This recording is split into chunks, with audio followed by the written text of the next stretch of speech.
I think food tastes better when there's a story, a true story that's attached to it. For a long time, people just didn't want to know where their food came from. They say in the Amazon that the trees are so thick that the rain doesn't reach the forest floor.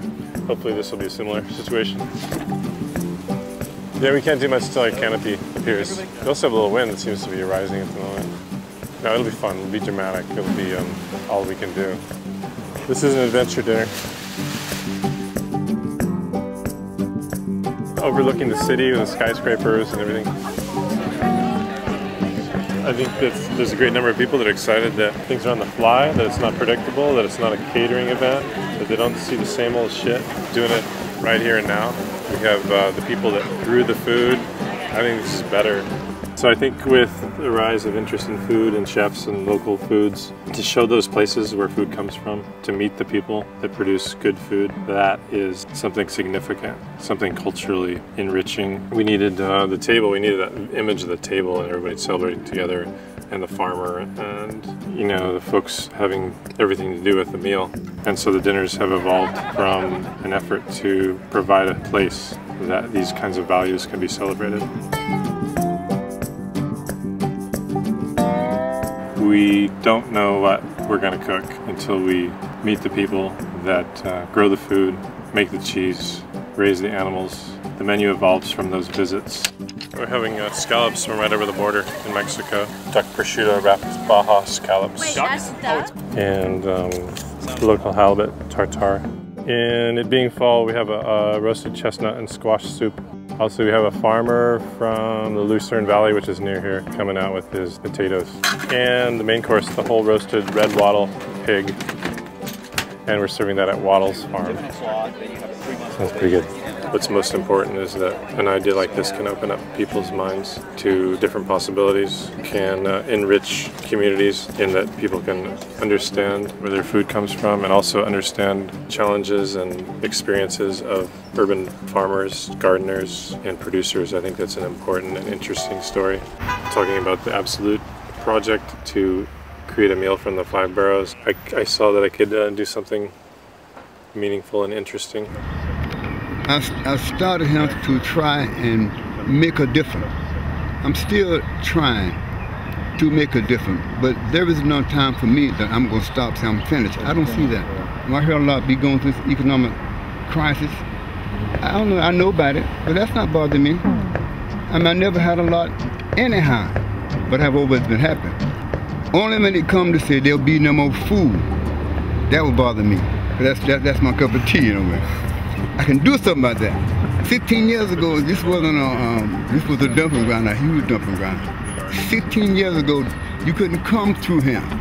Every once in a while, somebody have to stop saying, you know, that somebody should do this, the city should do that. Make an effort. So I consider myself, I made an effort. It'll be about 100 people, so, you know, it could be an herb. Staten Island's all about the vegetables. There's eggplant, sunchokes, basil, hot peppers, leeks, sage.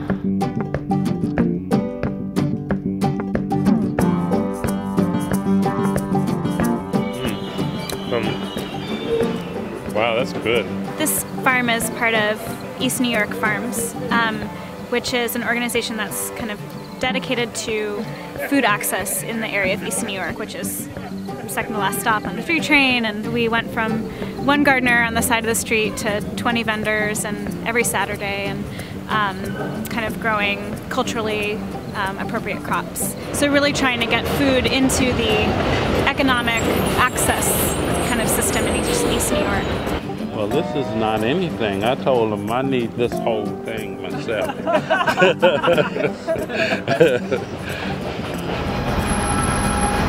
We're in Central Park, the biggest park in Manhattan, and we're going to be looking for viburnum berries, which will make a great, delicious mixed drink. Tastes bitter. It is bitter, but also a nice fruit flavor. But we're gonna have a Central Park. We'll have a Central Park cocktail.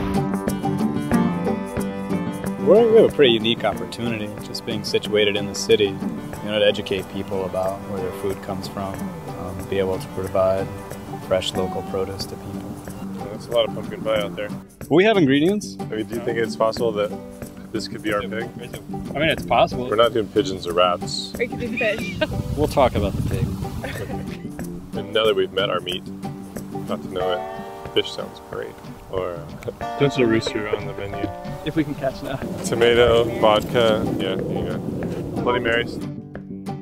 I would like this to become a really significant cultural institution in New York City and to become sort of like the educational and agricultural center, environmental awareness, over the long term, agriculturally. It's kind of funny that this has become such a big global trend. To be aware of what you eat, to grow foods locally, and cook with what's in season.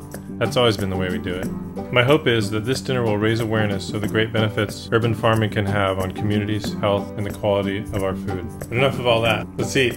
Appetizers. Staten Island eggplant puree on Sullivan Bakery Pizza Bianca. Wild New York scallop ceviche.